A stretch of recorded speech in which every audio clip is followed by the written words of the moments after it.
창세기 5장 1절과 2절 말씀 함께 읽고 나누겠습니다.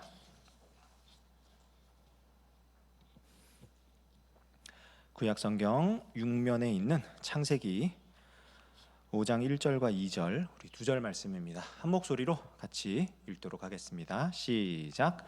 이것은 아담의 계보를 적은 책이니라. 하나님이 사람을 창조하실 때에 하나님의 모양대로 지으시되 남자와 여자를 창조하셨고 그들이 창조되던 날에 하나님이 그들에게 복을 주시고 그들의 이름을 사람이라 일컬으셨더라.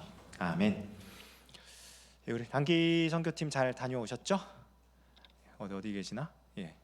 끄덕끄덕하고 계신 이렇게 참 감사했던 게 우리 팀원들 중에 이렇게 좀 가기 전에 부상을 입어가지고 굉장히 걱정이 되던 지체가 있었는데 또 오늘 보니까 굉장히 많이 나아서 왔어요. 그래서 하나님이 이제 많이 고쳐주셨구나 이런 생각도 했고, 근데 또 일부 사람들은 또 그쪽에서 외국 나가면 확실히 사람들이 마스크를 안 쓰고 다니거든요. 그래서 뭐 사역할 때 쓸 수도 없고 하다 보니까 이 코로나 바이러스에 노출이 되다 보니까 일부 인원들은 또 이제 증상이 나와서 예방 차원에서 또 오늘 또 참여하지 못한 분들도 계시고, 또 우리 안경민 목사님도 그래서 못 오셨습니다. 그래서 제가 대신 온 거고요. 뭐 갑자기 왜 지난주에도 사회자라고 앞에 서더니 오늘은 또 설교자로 앞에 서서 저 사람 뭐 하는 사람인가 뭐 그럴 수 있는데, 대타입니다. 대타이고, 우리 안 목사님 이렇게 일이 있어가지고 그저께 밤인가 살짝 봤는데 이렇게 그래도 괜찮으신 것 같아요. 이렇게 안색이 안 좋으신 것 같습니다. 그랬더니 타서 그래요 그러시더라고요. 그래서 괜찮으신 것 같습니다. 기도해 주시고 회복될 수 있도록, 또 우리 다른 팀원들도 우리 잘 회복돼서 돌아올 수 있도록 계속 기도해 주십시오.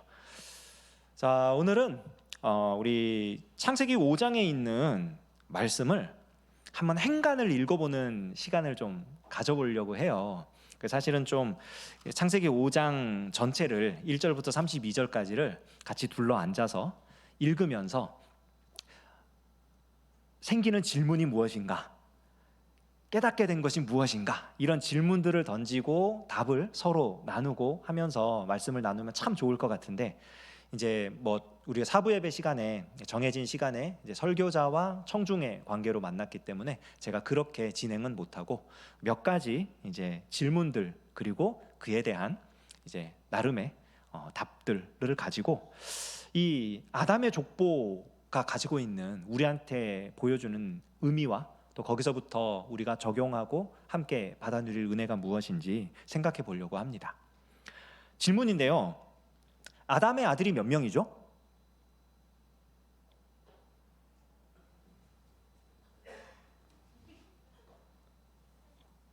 (1번) 1명, (2번) 2명, (3번) 3명, (4번) 모른다.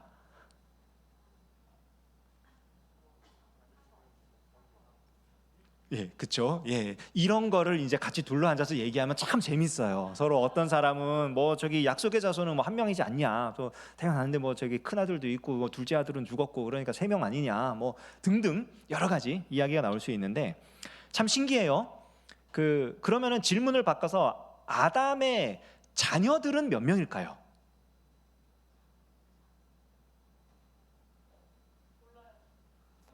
그렇죠. 정답입니다. 모릅니다. 그렇죠. 맞아요.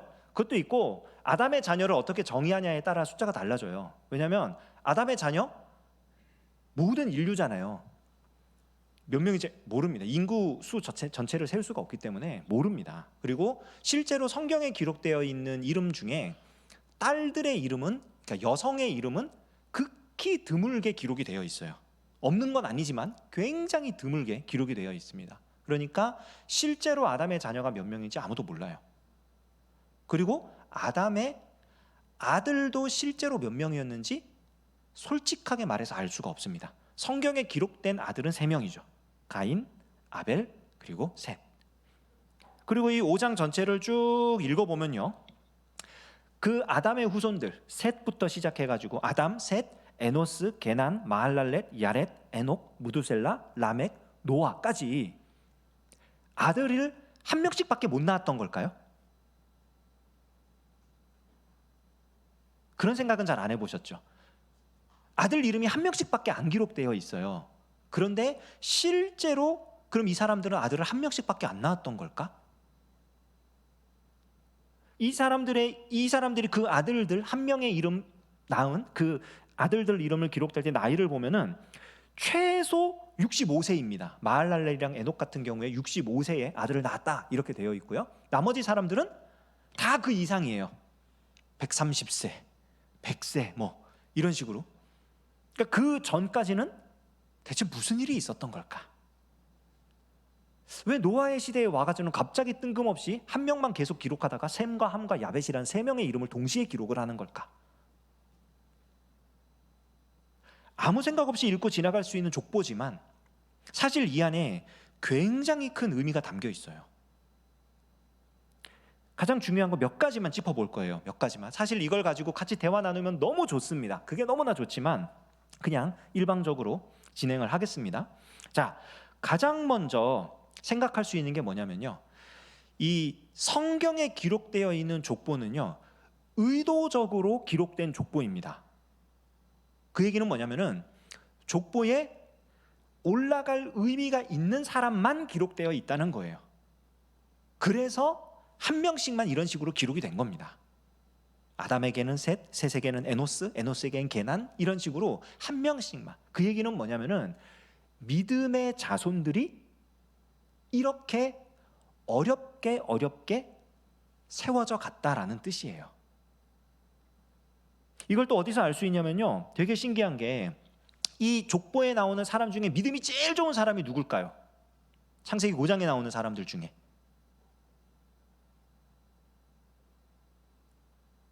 믿음이 제일 좋은 사람 에녹이죠.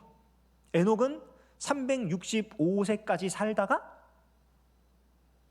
하나님과 동행하니라고 이 땅을 떠나버렸어요. 죽은 것도 아니고 하나님과 함께 살러 갔어요. 365세에 65세에 무드셀라를 낳고 300년을 하나님과 동행하며 하나님과 함께 걸었다거든요. 정확하게 이 원어로 번역을 하면은 하나님하고 함께 이 땅에서 걸어 다니다가 결국에 하나님과 함께 걸어가려고 떠난 사람. 이 사람보다 믿음 좋은 사람이 어디 있겠어요? 이런 사람이 에녹입니다. 그리고 에녹의 아들이 무드셀라고 무드셀라의 아들이 라멕이고 라멕의 아들이 노아예요. 그러면은 1대, 2대, 3대, 뭐 넓게 보면 4대, 짧게 보면 3대, 이 정도의 시간을 사는데 이 시간대에 대한 이 설명이 창세기 6장에 나오죠. 노아에 대한 이야기하면서 노아의 이야기는 안 목사님 통해서 설교 들으셨죠. 그 땅이 폐괴하고 강포하고, 그러니까 폭력과 불의와 이런 것들이 가득한 땅, 세상에서 가장 불의한 시대가 에녹과 무드셀라와 라멕과 노아의 시대예요. 신기하죠? 가장 믿음으로 살았던 사람이 살던 시대가 가장 믿음이 없는 시대입니다. 이 족보가요 우리한테 이런 거를 보여주고 있는 거예요. 아들을 낳았다고 다 하나님의 자녀가 되는 게 아니에요.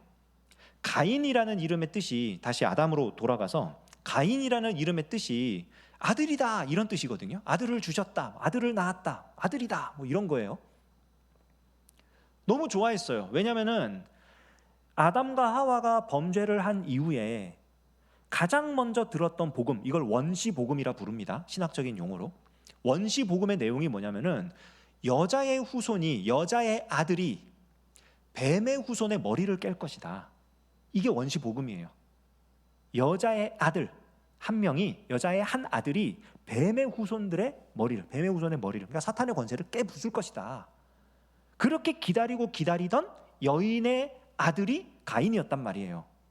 얼마나 좋았겠어요. 그래서 이름이 가인이에요. 하나님이 드디어 아들을 주신 거구나. 우와, 이제 드디어 약속이 성취되는구나. 복음이 이루어지는구나. 그런데 그 가인이 무슨 짓을 합니까? 동생을 죽여요. 이게 말이 안 되는 거예요.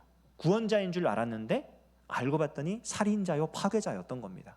아벨이라는 사람 이름은 사실은 더 황당한 건데, 사실은 이 아담과 하와가 아벨이 태어났을 때는 하나님에 대한 약속이 흔들렸을 때예요. 왜냐하면 아벨의 이름이 뜻이 뭐냐면은 허무하다거든요. 비어있다, 허무하다, 아무것도 아니다. 아들을 낳았는데 이 아들을 통해서 구원이 이루어져야 되는데 아들이 또 생긴 거예요. 그러니까 아담과 하와 입장에서는 하나님이 뻥쳤나? 왜 아들 한 명을 얘기해 놓고서는 또 다른 아들을 주시지? 이거는 뭐지 대체? 헷갈린 거죠. 그리고 구원자라 생각했던 아들이 이 허무하다고 이름 붙인 이 아들을 죽여요. 얼마나 가슴 아프겠습니까? 아마 낙심 그 자체였을 거예요. 절망 그 자체였을 거라고요. 그때에 하나님이 그들에게 주신 아들이 셋이에요. 대신 주셨다. 깨달은 거죠. 다시 하나님이 지금 뭔가 우리가 이해할 수 없는 일을 하고 계시구나. 절망 가운데 빠져 있는데 이 절망을 대체할 수 있는 구원의 희망의 씨앗을 하나님이 계속 주시는구나. 셋입니다. 그리고 그 아래로 가서 이제 하나님을 본격적으로 예배하는 무리들이 생기기 시작하는 거예요. 그게 에노스의 시대예요. 공개적으로 하나님을 예배하는 자들. 우리는 하나님을 믿음으로 살겠다. 가인의 후손들은 자기들의 힘을 믿음으로 살아갔습니다. 문명을 만들어냈고 그리고 거기서 성벽을 쌓고 자기들의 기술을 가지고 자기들의 안전을 확보하고 자기들의 어떤 것들을 누리기 위해서 철저하게 노력했습니다. 어마어마하게 많은 성과를 냈습니다. 근데 그런 자들 앞에서 우리는 믿음으로 살아간다. 하나님을 믿음으로, 하나님께서 우리를 구원해 주실 것을 믿음으로 우리는 살아간다라고 고백했던 게 에노스의 시대, 그 믿음의 길을 따르는 사람들이에요. 그래서 이 믿음을 따르는 자들이 수가 적은 겁니다. 왜? 이 땅을 살아갈 때 믿음으로 살아가는 건 굉장히 어리석은 것처럼 보이거든요. 위험한 것처럼 보이거든요. 하나님이 나를 지켜주실 것이기 때문에 내가 저 상대방이 있는데 성벽을 쌓지 않고, 내가 저 사람이 전쟁 무기를 준비하고 있는데 나는 그런 걸 준비하지 않고, 얼마나 위험한 일입니까? 사실 이 믿음으로 사는 사람들은 그런 고백을 하는 거예요. 삶으로. 그런 후손들이 이어져 내려오는 것이고, 그 후손들의 절정에 달한 자들이 에녹과 그 이후의 사람들, 노아에 이르기까지. 그런데 그 시대는 오히려 아이러니하게도 가장 믿음 없는 자들이 득세한 시대였다는 거예요. 하나님과 동행하며 이 땅을 살았던 사람이 존재하고 있었는데, 그리고 그런 사람이 예언자적인, 에녹이 자기 아들을 무두셀라라고 이름을 지었는데, 그 무두셀라라는 이름이 창 던지는 자거든요. 창을 던지는 자인데, 이게 이 고대 근동에서 창 던지는 자가 누구냐면요, 부족의 그 대표로 나가 싸우는 사람이에요. 전쟁을 하는 사람. 그 혹시 트로이라는 영화 보셨습니까? 그 브래드 피트 빵 아저씨가 주연을 했던 그 영화인데, 거기 보면은 첫 장면 오프닝에서 그 두 나라가 붙죠. 두 나라가 붙는데 장수가 한 명씩 나옵니다. 그래서 1대1, 일기토라 그러죠. 1대1 전투를 하고, 그리고 이 브래드 피트가 분했던 아킬레우스가 이겨가지고 나라 전체를 먹어버리죠. 그런 사람이 창 던지는 사람이에요. 부족 전체를 대표하는 사람. 바꿔서 말하면 이 사람이 죽으면, 이 사람이 전쟁에 지면 나라가 다 망하는 거예요. 에녹이 무두셀라를, 자기 아들을 무두셀라라고 이름 지은 이유가 뭐냐면요, 얘가 죽으면 믿음의 세대는 끝난다라는 뜻이에요. 이 세상이 끝난다라는 뜻이에요. 그리고 실제로 무두셀라가 969세에 죽는데 그 해가 언제냐면은 홍수가 쏟아지던 해입니다. 세상이 심판을 당한 거죠. 이 세상이 끝난 거죠. 그러니까 하나님과 동행하던 사람이 자기 아들의 이름을 가지고 예언을 한 거예요. 지금 사람들한테 니들 심판 받을 거야. 하나님이 이 세상을 끝낼 거야. 얘가 죽으면 다 끝나는 거야. 이러다 다 죽어. 그게 된 거예요 지금. 그런 사람이 있었는데 사람들은 반응을 안 하는 거예요. 거기에 저 사람이 믿음으로 살든 말든 우리는 그렇게 살 수 없다. 우리는 우리 힘으로 살 거다. 우리 실력으로 살 거다. 이런 자들이 득세를 한 겁니다. 결국 노아의 시대까지 가잖아요. 여러분, 믿음으로 사는 거는요 쉽지 않은 일입니다.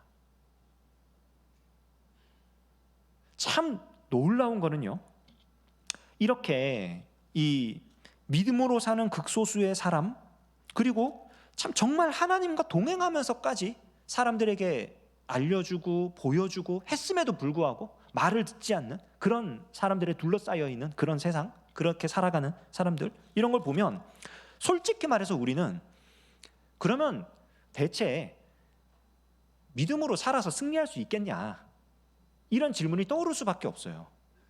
왜냐하면 너무 강하니까, 저쪽 세력들이. 가인이 떠나고 나서 후손을 쫙 하고서 그 가인의 후손 중에 제일 유명한 사람이 라멕이잖아요. 라멕이 소년이 나를 생채기를 내가지고 내가 걔를 죽여버렸다 이러면서 막 자랑하잖아요. 그 얘기가 뭐냐면은 나 이만큼 강력하다, 날 건드리기만 하면 내가 절대로 용서하지 않을 거다. 쉽게 말해서 그런 거예요. 너 나 감당할 수 있겠냐? 이거예요. 이런 사람들이 잔뜩 살고 있는 거예요. 전 세계에. 내 주변의 모든 사람들이 그렇게 살고 있어. 나만 그렇게 안 살아. 살아낼 수 있을까요? 그런 삶을? 이게 솔직히 말해서 믿음으로 산다는 게요, 이 사람들이 자기 믿음으로 그렇게 살아가는데 이 사람들의 믿음이 거짓이라면, 그러니까 믿음이 거짓이라는 건 둘 중에 하나예요. 이 사람들이 가짜 믿음을 가지고 있던가, 이 사람들이 믿고 있는 대상이 가짜이던가. 거짓 믿음은 둘 중에 하나입니다. 믿음이 가짜든지 믿음의 대상이 가짜든지. 그렇다면 망하는 거예요. 끝장나는 겁니다. 그런데 이 족보를 보십시오. 그리고 세상의 역사를 보십시오. 믿음으로 사는 자가 살아남습니다. 끊어지질 않아요. 믿음의 후손이 뜨문뜨문이지만 이어져 가고 있어요. 그리고 점점 더 깊은 믿음의 경지에까지 가요. 세상에 대해서 예언하고 선포하는 자리까지 갑니다. 지금 압도적인 열세임에도 불구하고. 그리고 종국에 가서 세상 모든 사람들은 하나님의 심판에 의해서 멸망할 수밖에 없었지만 이 믿음의 후손 노아와 셈과 함과 야벳은 살아남죠. 자기들만 살아남는 게 아닙니다. 그 세상에 있었던 모든 피조물들, 동물들, 곤충들, 새들, 그런 존재들과 함께 살아남아요. 그들을 구원해낸 거예요, 사실은.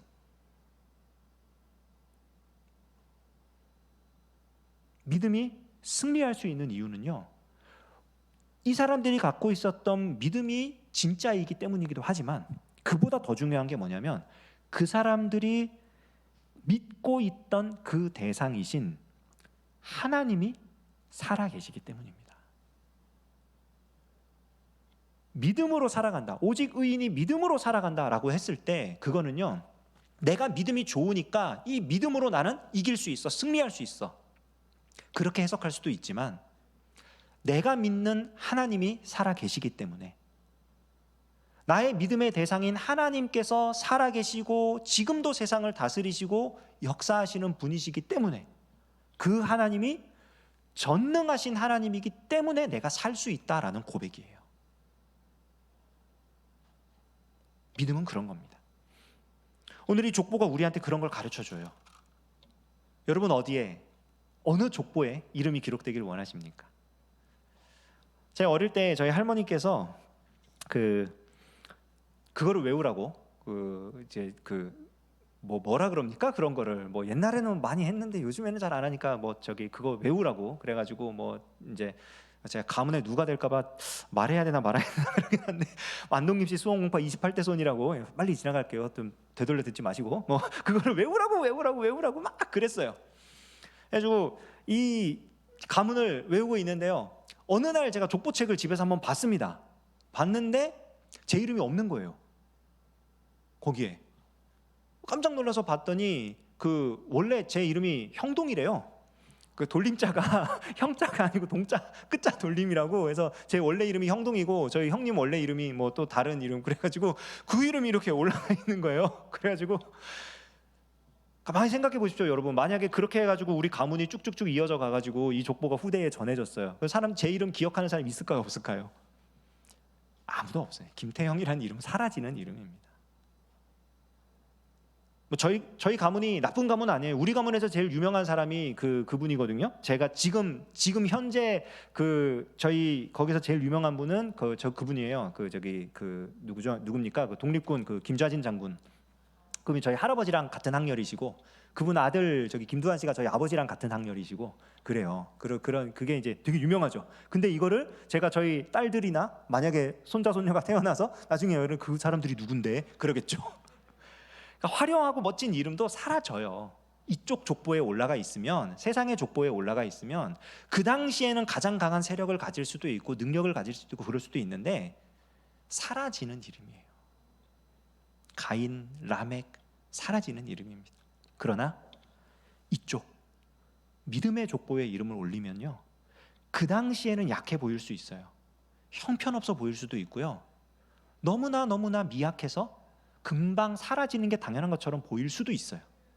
그러나 하나님께서 붙잡아 주시기 때문에 이 이름이 영원히 갑니다. 하나님 때문에. 우리가 이러한 믿음을 가지고 우리의 삶을 하나님 앞에 온전히 내어드리며, 정말 말 그대로 우리가 자주 부르는 찬양이, 자주 부르나요? 옛날엔 자주 불렀는데, 오직 의인은 믿음으로 말미암아 살 것이다. 제가 믿음으로 살아갑니다. 하나님, 제 삶을 책임져 주십시오. 우리가 고백하며 그러한 삶으로 나아가는 우리 모두가 되면 좋겠습니다. 제가 기도하고 찬양하나요? 아니면 찬양하고 같이 기도를 하나요? 기도하고 찬양하는군요. 예, 기도하겠습니다. 하나님 아버지, 감사합니다. 하나님이 사랑하시는 우리 귀한 석관중앙교회 청년들, 하나님 믿음으로 살아가게 하여 주시옵소서. 믿음의 족보에 그들의 이름이 올라가게 하시고 믿음으로 살아가는 은혜를 경험하게 하여 주시옵소서. 예수님의 이름으로 기도합니다. 아멘. 우리 방금 언급했던 찬양 우리 같이 부르고 합심해서 기도하면 좋겠습니다. 세상 흔들리고 사람들은 변하여도.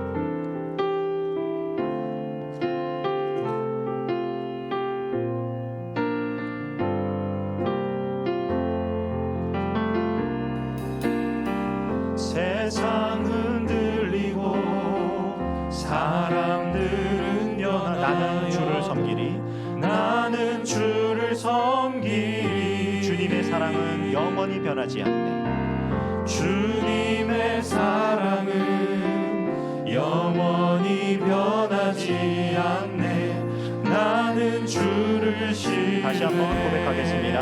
세상 흔들리고 세상 흔들리고 사람들은 변하여도 나는 주를 섬기리. 주님의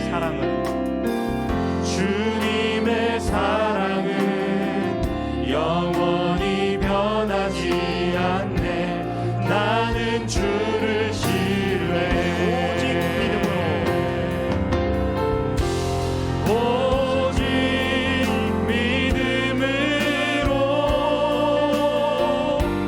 믿음으로 내가 살리라. 오직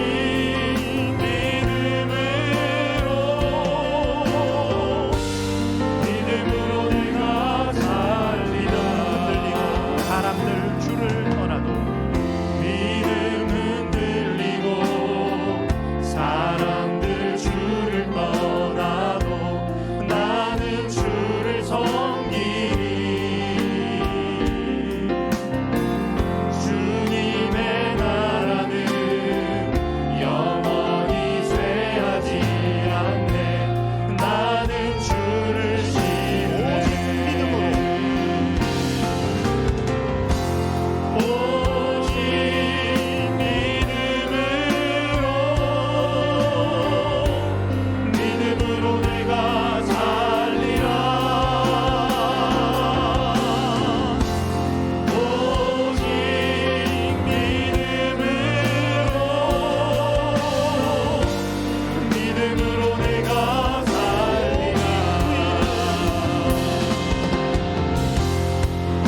시간에 한번 같이 기도하면 좋겠습니다.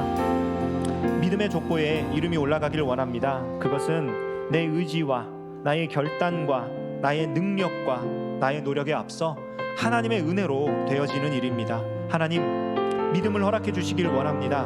믿음의 자녀로 서게 하여 주시길 원합니다. 믿음을 주시고 믿음으로 살게 하시고 믿음으로 함께 하시는 놀라운 은혜를 경험케 하여 주시옵소서. 우리 말씀을 기억하면서 믿음으로 살 수 있기를 위해서 기도하시고, 우리 또 단기 선교를 잘 다녀왔는데 우리가 뿌리고 온 씨앗들이 우리 필리핀 현지에서 아름다운 열매를 맺고 또 사역하는 선교사님들, 또 돌아온 팀원들 모두가 다 이후의 생활에 있어서 더욱 깊은 하나님의 은혜 가운데 살아갈 수 있도록 또 단기 선교의 후속을 위해서도 기도하면 좋겠습니다. 우리 함께 기도하겠습니다. 하나님 아버지, 은혜와 사랑으로 우리를 보내주시고 인도하시니 감사드립니다. 하나님의 존귀한 기도를 아버지 하나님의 이번에 우리가 살아갈 수 있도록 합니다. 하나님 역사해 주시옵소서. 성령 하나님 우리에게 믿음으로 허락하여 주시고 믿음으로 살아갈 수 있도록 하나님 아버지 인도하여 주시기 원합니다. 하나님 주시기 원합니다. 주님의 사랑으로 우리를 살 수 있도록 하나님 역사해 주시고 우리가 하나님의 사랑으로 여전히 살아갈 수 있는 하나님의 놀라운 은혜를 경험하게 하시며 하나님과 함께하고 있다고 경험함으로써 주님 한 분만의 아버지 하나님의 놀라운 역사를 경험하며 하나님과 함께하고 있을 수 있도록 아버지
하나님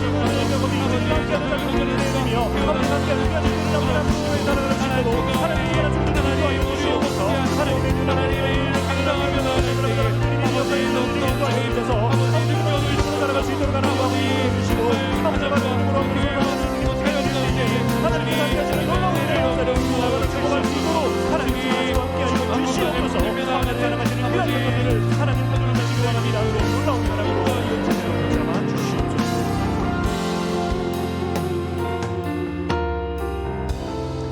하나님 아버지, 주님께 믿음으로 나아갑니다. 이 믿음이 우리에게서 시작된 것이 아니라 하나님께서 주신 선물임을 고백하오니 이 믿음의 삶에서 벗어나지 않도록 우리를 붙드시고 언제나 함께하여 주시옵소서. 특별히 필리핀 민다나오 섬 다바오시티에 가서 귀한 사역을 하고 돌아온 우리 선교 팀원들 한 사람 한 사람 기억하여 주셔서 신체의 건강과 또한 특별히 그곳에서 경험했던 하나님의 놀라운 일들을 이곳에서도 경험하며 하나님과 동행하는 삶을 살아갈 수 있도록 역사해 주시옵소서.